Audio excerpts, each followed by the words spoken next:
highest costs in the country, in the world, in our country. And it is because Mr. Trudeau and conservatives before him have allowed the big telecom companies to exploit us. There's really no other way to put it. We pay some of the highest fees in the world for our cell fees, for internet access, extremely expensive.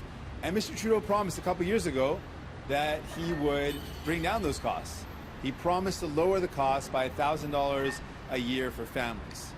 2 years later, they have not gone down. And so, one, he owes families $2,000 that he promised that he would lower the cost by. And more importantly, moving forward, they're going to continue to remain high. And so we want to say really clearly, Mr. Trudeau has taken the side of big telecom. He has taken the side of allowing them to continue to exploit you and your families. And we're saying, let's stop that. There are ways that we can stop that. Both the Conservatives and Liberals have cost you. Their broken promises on lowering the cost of cell phones have cost you. And they will continue to cost you. Voting for Mr. Trudeau is going to cost you. It's going to mean that he's going to continue to not take on the big telecom companies, allow them to exploit you. And we're standing in front of Rogers. There's a Rogers-Shaw merger in the talks. We think that's going to make things even worse. It's going to be even more of a monopoly. And so we're proposing some solutions. A couple of things we can do right off the top. We can put in place a cap on how much these companies can charge you. This has been done in the States. It's been done in Australia. We want to put a cap in place that limits how much they can charge you. On top of that, we want to mandate mandatory unlimited data plans. Not these fake plans which they call unlimited, but as soon as you get to a certain limit of data, they slow you down to the point that it's not like you even have access to data. We want to stop that. We also want to make sure that Canadians have low-cost options. And right now, that means breaking the monopoly. Mr. Trudeau talked about doing it and then ended up not doing it, which costs you. We want this to be really clear to Canadians. Every time Mr. Trudeau makes these promises and doesn't follow through on them, it costs you. And when it comes to big telecom, he has cost you and your families. We are paying the highest rates in the world, and it does not have to be this way. So our plan would save families money. We would take on the big telecom. We'd make sure you and your families had access to affordable cell phone and internet fees. And we know that in this pandemic, if nothing else, one of the things it's taught us is that it's extremely expensive and it's extremely necessary for people to work at home, for people to access services, for people to access education. People need access and it costs so much. So let's bring down the cost for families. That's what we're proposing today. Donc aujourd'hui, on va parler de comment M. Trudeau et les conservateurs en avance ont laissé les grandes compagnies de télécommunications d'exploiter les gens. Et la réalité, c'est qu'on paie les prix les plus élevés, un des plus élevés, à travers le monde à ce moment. Et c'est directement le résultat des décisions prises par M. Trudeau et les anciens gouvernements conservateurs et libéraux. Et on sait qu'on peut changer ça. Notre plan, c'est de faire face à ces compagnies en mettant en place des projets de loi et des limites pour réduire les coûts pour les familles. Et je veux encore vous rappeler, quand M. Trudeau brise ses promesses, le résultat, c'est vous payez le prix. Vous payez le prix. Donc notre plan, c'est de mettre une limite sur le montant que les compagnies de télécommunications peuvent charger. On veut aussi s'assurer qu'on a un plan pas limité pour accès au Internet. Et on veut aussi s'assurer qu'il y a des options de moins coûts, moins chères pour les familles. On peut réduire les coûts pour les familles. C'est quelque chose que c'est complètement fiable, mais on doit avoir le courage de faire face aux compagnies de télécommunications, pas comme M. Trudeau et les conservateurs qui ont laissé ces compagnies de vous exploiter. On va arrêter ça. Once again, thanks so much. I just want to point one last thing out.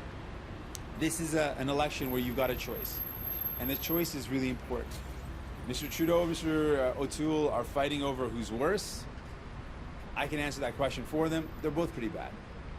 We have an alternative way to move forward, where it's going to lift you up, support you and your families, take on the super wealthy, make sure they start paying their fair share.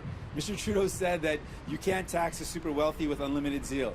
We are absolutely going to have maximum zeal in making sure you and your families are put first, maximum zeal in making sure that telecom companies don't exploit you, maximum zeal to make sure that the super wealthy do pay their fair share. We believe it's possible, and we're going to get it done. Merci. I'm ready for any questions from the media now. Merci. Je suis prêt pour vos questions. First question, we have Robin Gill, Global News.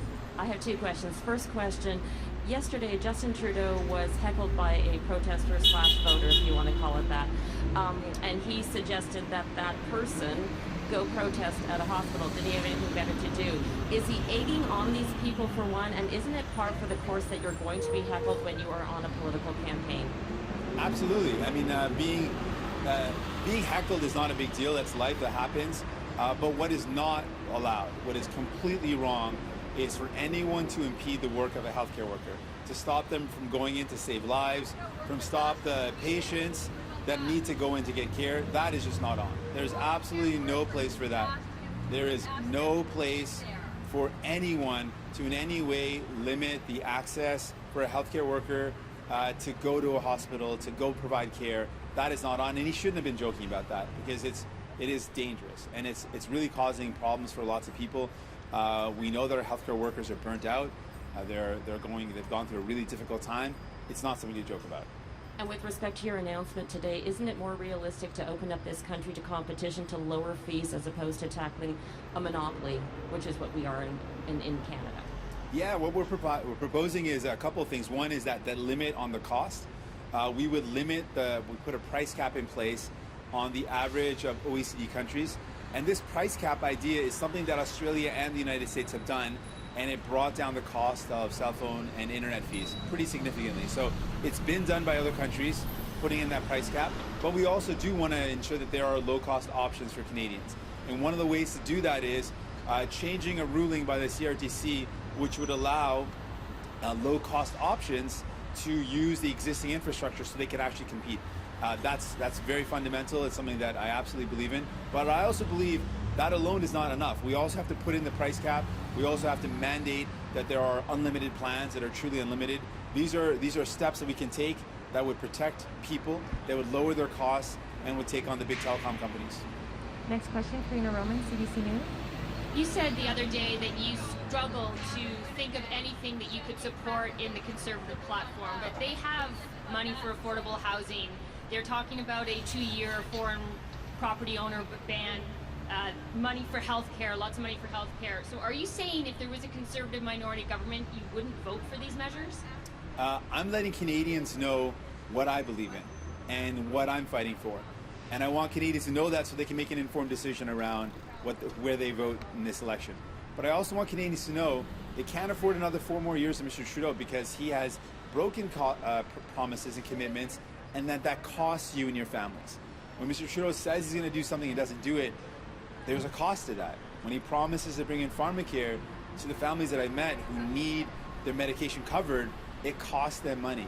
When Mr. Trudeau promises to bring in childcare and waits 6 years since being in office, every year for a family that costs $20,000 to get childcare, that's $120,000 of broken promises, because they still don't have access to childcare. So there's real cost to it. Mr. O'Toole will also cost families. So I'm saying the best way for Canadians to realize someone who's going to actually fight the climate crisis, who's going to fight the housing crisis, who's going to take on these big telecom companies, is voting New Democrat. That is the best way to achieve those things. In terms of your costed platform, the Institute for Fiscal Studies and Democracy assessed the 3 main National Party platforms. They're costing. They gave your platform the lowest score of the 3 in terms of overall score, although everyone passed. The part that you failed on was transparency. They said you only got 2 of your spending initiatives costed by the PBO. You got a lot of your revenue, but not your spending initiatives costed. Said you underestimate provincial jurisdiction battles that you would be facing with some of your promises. So what do you say to these criticisms, and what do you say to voters who say, well, if these criticisms are true, then how can they trust this plan? It sounds like our plan is bold, and we're trying to do things that haven't been done before. And we are bold, and we are trying to do things that haven't been done before. Mr. Trudeau and the Conservatives want you to believe that it's not possible to achieve things by working with provinces. And if we had that mindset, we would have never had the universal health care that we have right now. If people said, oh, we are limited by federal jurisdiction to dream of a better world, then we would not have something that Canadians believe is one of the hallmarks of being Canadian. One of the things that we're most proud of is the fact that you can go into a hospital, you can go into a doctor if your leg is broken, if you've got a serious illness, and you can get the care that you need. And more importantly, your loved one can get the care they need. That was something we achieved because we said, you know what? There is something better that we can have here. It shouldn't be that your bank account or how much you earn determines what care you get. No one should have to be turned away from a hospital or turned away from the care that they need because they don't earn enough money. That's what we were able to achieve because the federal government said, Tommy Douglas said, let's dream of a world where healthcare is not something that's a barrier or not something limited to just the super rich. It's something that's available to everyone. We were able to achieve that. So our plan is to say, let's get pharmacare. Let's expand to have pharmacare so your medication coverage is included in our healthcare system. Let's make sure that we expand our healthcare system to include dental care. Yeah, we want to do that. And we're the only party that's talking about a credible plan to tax the super wealthy, the billionaires, the 44 richest Canadians that in this pandemic, were able to earn $78 billion more. Let's make sure that they are able to start paying their fair share like Canadians do, like everyday folks do. And we are the only ones with that plan that's not going to put the burden on you and your families, that's not going to put the burden on, not cut the help that you already need. We are going to be investing in you and making sure that the billionaires and millionaires that use offshore tax havens and use loopholes that exploit the system, we're going to say stop exploiting it and pay your fair share. Next question, Annie Bergeron-Oliver, CTV News. Hi, Mr. Singh. You've said that you're running to be Prime Minister, but you're currently in a distant third, hovering around just 18%. And it looks like, unless something major happens, that Canada is heading into another minority government situation. So I'm wondering, are you willing to prop up the Liberals or the Conservatives in order to avoid Canada going back into an election during this pandemic in the next few months? I want Canadians to know when you vote for a New Democrat, what are you going to get? You're going to get someone who's going to fight for you. And our goal is to get the help that you need. And we've shown that in this pandemic. We fought to get more help for people. We were an opposition party that was able to achieve some of the most historic victories for people. We were able to double the CERB. We were able to increase the wage subsidy from the Liberals 10% to 75%. We were able to bring in paid sick leave for the first time at the federal level, where hundreds of thousands of Canadians were able to use it. We were also able to make sure that young people got help. So this is what we were able to achieve. What we're going to do moving forward is the exact same thing. Fight to get more help for people. Fight to make sure that people have the supports they need. That's what Canadians can expect from us. They can expect from us someone who's going to stand up for them and fight for them. And we're not looking to plunge the country into elections. We are looking to get results. And that's what Canadians should know. And sort of to follow up on that, your party is on track to make some significant gains. So if you and the NDP are a kingmaker of sorts and do hold the balance of power, what specific measures do you need to see in a throne speech or in a budget in order to pass that? First and foremost, one of the most important things for us is who's going to pay for this pandemic. And so really our measures around closing the loopholes, ending offshore tax havens, making the multi-millionaires and billionaires pay their fair share, making sure we have web giants like Amazon that actually contribute fairly. While they make profits here, they pay virtually no taxes here. So we're going to make sure that they pay their fair share. That's one of the most important things we can do to take the burden off of families, to take the burden off of you, to take the burden off of workers. We want to make sure it's those at the very, very top that are starting to pay their fair share for once. And we contribute that towards the problems. And the things that we want to solve, we want to invest in healthcare. We want to tackle the climate crisis and create good jobs. We want to make sure that housing is more affordable. We want to make sure that people can actually find a home that's in their budget. Those are some of the things that are really important. En français, s'il te plaît. Donc, premièrement, ce que je veux faire, ce qui est essentiel pour nous, pour aller de l'avant, c'est de s'assurer que ce n'est pas vous ou votre famille qui paye le prix.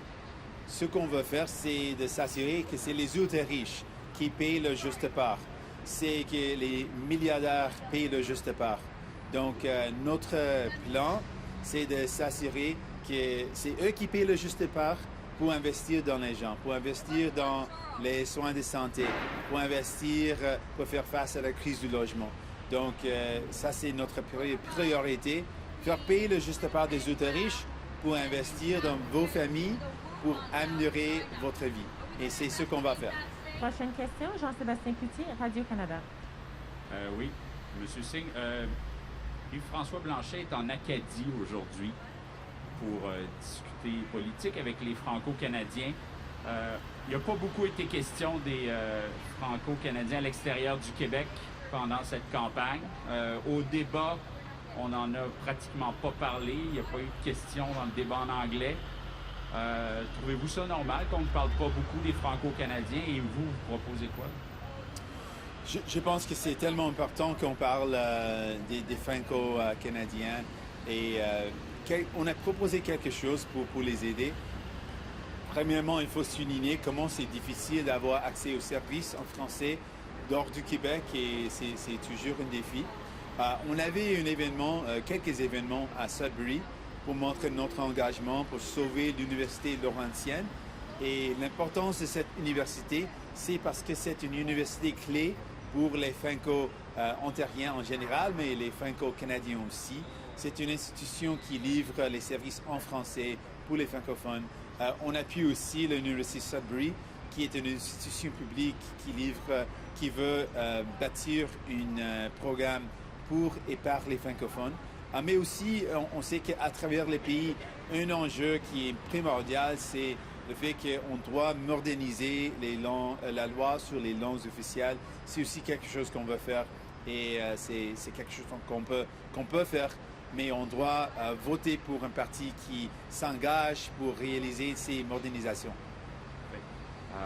Erin O'Toole a écrit à François Legault au sujet de ce qu'il propose aux Québécois. On y apprend notamment qu'effectivement l'entente pour les garderies ne tiendrait plus et qu'il y aurait des négociations avec Québec. Lors du débat en anglais, vous avez dit que vous trouviez excellente l'idée d'avoir un programme national comme proposent les libéraux avec les garderies, mais que malheureusement on est allé en élection. Vous, on ne vous a pas beaucoup entendu sur ces 6 milliards, sur ces ententes avec les garderies. Qu'est-ce que vous feriez comme premier ministre avec le Québec à ce sujet-là? Je garde l'entente. C'est une bonne entente. Ça reconnaît les gestes audacieux et inspirants du Québec, le fait qu'on a un système de garderie qui était avant-gardiste et toujours avant-gardiste. Donc, ce qu'on veut faire, c'est de mieux investir dans les services de garde. Au Québec, on a aussi des enjeux où les gens ne peuvent pas trouver des espaces dans le système de garderie à cause du manque de financement. Donc, c'est un bon programme. On doit investir. Mais j'ai un élément que je ne suis pas d'accord. C'était nous, les néo-démocrates, qui ont toujours été là pour forcer ou pour avancer le système de garderie. En 2015, on a proposé cette idée. C'était toujours une partie de notre mouvement. C'est quelque chose qu'on croit profondément, c'est important. Pour les femmes en particulier, pendant cette pandémie, ils ont vécu un réel impact. Ils étaient frappés le plus fort. Et pour les aider, c'est essentiel d'avoir accès au système de garde. Donc, on veut mettre en œuvre un programme à travers les pays en travaillant avec les provinces et territoires. Next question, Olivia Stefanovich, CBC News. Good morning, Mr. Singh. As part of your announcement today, your party is highlighting that you would reverse the CRTC decision on wholesale internet rates. And I'm wondering, how exactly would you do this? Because the CRTC is an arm's length commission. What is your plan? So the CRTC obviously is the regulator, but we can put in place laws that indicate where we want to go with things in terms of what our priorities are. And we want to make sure that our goal is to make sure internet is affordable, to make sure cell phone fees are affordable. And with rulings that have made it less affordable, we want to do whatever it takes to put in place the right steps. We want to make sure that we're putting in decisions that will actually save costs for families and for people in our country. And so we would put in place the right laws to protect Canadians, make it more affordable, lower the costs. Yesterday, you highlighted you advocated for clean drinking water in Nishnandiga First Nation, but you also support the Line 5 project, which would affect drinking water in Wickwemacong First Nation in Manitoulin Island. So how does that make any sense? How can you advocate for clean drinking water in one Indigenous community, but not another? We want clean drinking water everywhere in Canada. We've got boil water advisories in over 30 communities in Indigenous communities across Canada. These are communities that still do not have access to clean drinking water. And so our plan is to make sure that no community in our country is faced with both water advisories. We want to make sure every community has access to clean drinking water. This is a responsibility of the federal government. Mr. Trudeau promised to make it happen 6 years ago, and he broke that commitment. He walked away from that commitment. I don't believe anyone buys the excuse that in a country as rich as ours, as wealthy as ours, with the resources that we have, that we can ensure that everyone in our country has clean drinking water. That's our commitment. We're going to make sure it happens. Stop the Line 5 project. There are projects that, like Line 5, that we think can work with the environment if we make sure they follow the proper environmental regulations. But what we want to make sure is clear is that there are communities in our country that still don't have access to clean drinking water. We were in Niskandiga yesterday to highlight the plight of people. You know, Mr. Trudeau was asked a question about this and kind of made it seem like issues around clean drinking water and reconciliation weren't important. I want to make it really clear. They are important. Canadians believe they're important, and we believe it's important. And that's why we're fighting to make sure every community in our country has clean drinking water. This is a human right. This is something that everyone should have. Next question, Menaka Raman-Wilms from the Globe and Mail. Hello, Mr. Singh. Yeah. Later today we'll be in Kitchener, where Liberal candidate Raj Sani recently stood down after allegations of harassment. Do you think this presents an opening for your NDP candidate in the riding, Bizan Zubi, and can you speak to why she would be good for Kitchener? Bizan Zubi has shown to be a really powerful voice and an activist who's been raising concerns in the community, and I think she would make a great addition to the team. So I'm really excited that we'll be visiting. I just want to point out we want to win everywhere in Canada. We want folks to know that they have a real alternative. They do not have to be stuck with Liberals or Conservatives who on a number of occasions have shown really clearly that they are not on your side. They voted against our measures to make the telecom companies start lowering their costs. They voted against our initiative to make sure that the billionaires paid their fair share. They teamed up together to vote against pharmacare. They teamed up together to vote against getting rid of profit in long-term care. Both of them will cost you and your families when it comes to taking on the super rich. We have been very clear from the beginning. We are the only party committed to taking on the billionaires and the millionaires and the super powerful.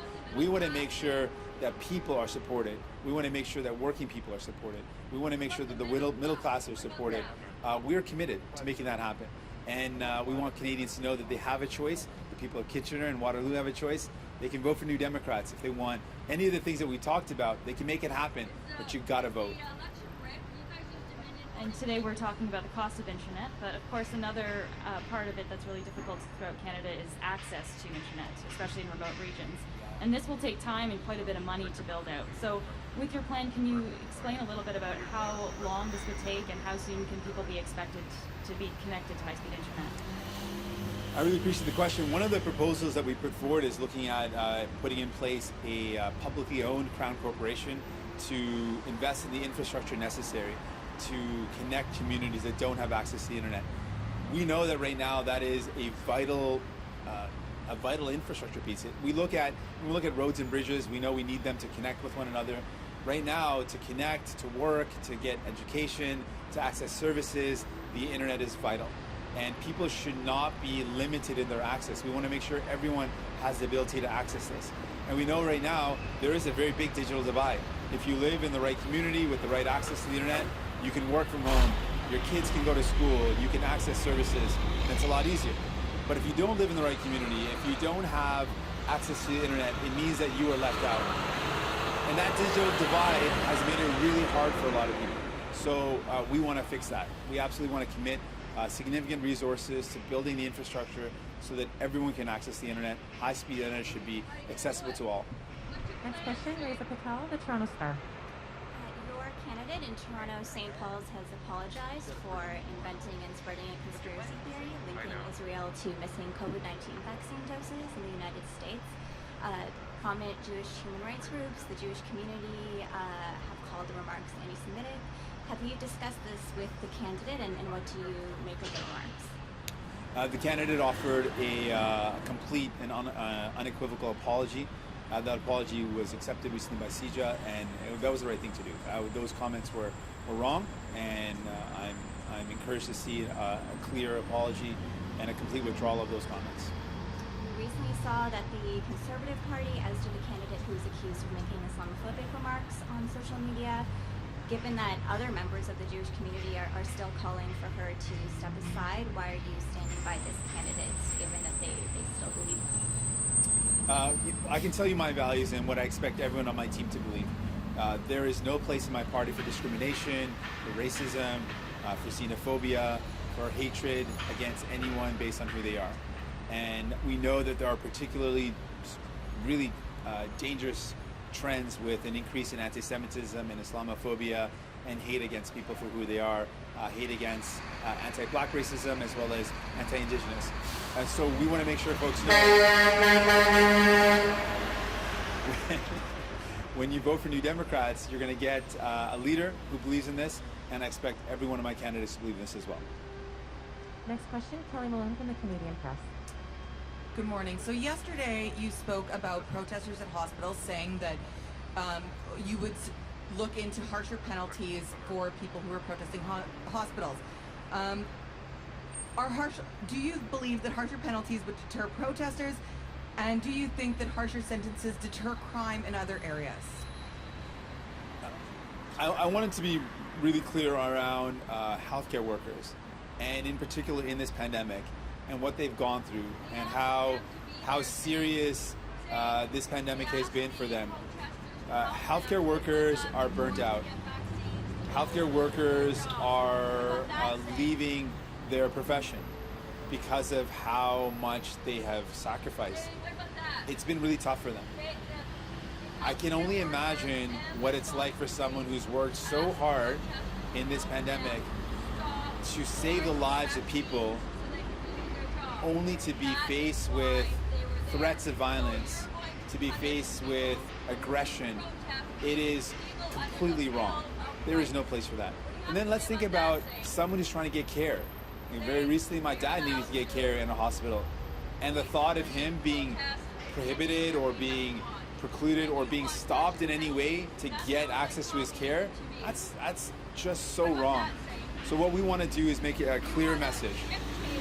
There is no place in Canada for anyone to stop a healthcare worker from getting to work, and there is no place in this country for any patient to be stopped getting their cancer treatment, to be getting their life-saving treatment.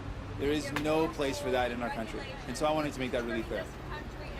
And the head of the BC Assembly of First Nations is raising concerns that all major federal party leaders around their commitment to reconciliation after none, including yourself, took up an offer to address chiefs in a video for their annual general meeting this week. They say there was time and flexibility, and it shows that Indigenous concerns are just lip service. So why not meet the Assembly of BC Chiefs or send them a video? That was a mistake, and I take responsibility. That should have happened, and I apologize directly to the chief, Grand Chief. My apologies, and I'm going to make sure we get this right. That should never have happened. Next question, Mackenzie Gray from CTV News. Good morning, Mr. Singh. I'd like to ask you about the Trans Mountain Pipeline. You said before that you're not sure what you'd do if you were elected Prime Minister. You're telling us that you're running to be Prime Minister. I just want to put one thing on the table. If you were elected, would you be willing to pull the permit for TMX and just kill the pipeline straight up? I've been opposed to the project, and I've always been opposed to it, and I remain opposed to it. So if you were Prime Minister, would you sell the pipeline? You just end it and deal with it like that? I am opposed to the project. Once I'm in office, we'll take a look at how far Mr. Trudeau has taken the project, and we'll make an assessment that's in the best interest of Canadians. Next question will go to Zoom with Hannah Daly from The Wire. Can you hear me now? Yeah, we can hear you. So you mentioned some regulatory decisions earlier. You know what? I might have overspoken. I can hear a voice, but I can't really hear what you're saying. Okay, fair enough. Oh, there it is. Yeah, it's good. It's clear now. Go for it. Okay. Yeah. So you mentioned regulatory decisions earlier, like the wholesale rates decision. I'm curious as well, more specifically about the CRTC's MVNO decision, the one on mobile virtual network operators. And you've heard from people that also has an effect on affordability. So I'm wondering if you have any specific plans for that, or if you thought about forcing that back to the table or something else. I heard that you were asking a question around the CRT regulations and a decision, but I didn't hear what decision you were asking about. The MVNO decision. What is that pertaining to? the mobile virtual network operators, who can buy access to different networks. Yeah. Absolutely. Yeah, that's actually something in our platform. We believe right now there is a monopoly. Well, we know it's not a belief; it's a fact. There's a monopoly. The big telecom communications run a monopoly, and as a result, we're paying some of the highest fees in the world for our internet and our cell phone. And so, what we're proposing to do is to provide low-cost options to Canadians. And one of the ways to do that is the infrastructure that these big telecom companies have right now. A low-cost alternative can't use it. We know that just making a change to allow for the low-cost operators to use the existing infrastructure would really open up a lot of low-cost options for Canadians. That's what we want to see happen. It's happened in the States, and it lowered the costs for people when it came to their cell phone and their internet services dramatically. We know this is achievable, and I want to point out, Mr. Trudeau promised to do something similar. He promised to lower the cost. He said he could do it by just asking the telecom companies nicely. That clearly did not happen and won't work. What it's going to take to lower the cost of cell phone and internet is to have the courage to mandate it, to put in place a price cap, to make sure that there are clear rules around a truly mandatory unlimited data plan. Those are things that we want to do, and we want to make sure that lower cost options are available for Canadians, and that is what we'll achieve as well. Perfect. And in your cost platform, there's several million earmarked for rural internet. Is that for the establishment of the Crown Corporation you were mentioning, or is that for something else? We believe that in rural communities where in the past, as we've seen with other scenarios when it comes to telecommunication, for-profit operators don't have an interest in setting up infrastructure in communities where they can't make money. We know that rural communities, remote communities need access. It's vital. And so one of the solutions is for us to be able to build that using a publicly owned corporation is something that I'm proposing in our platform. That's something we can look at.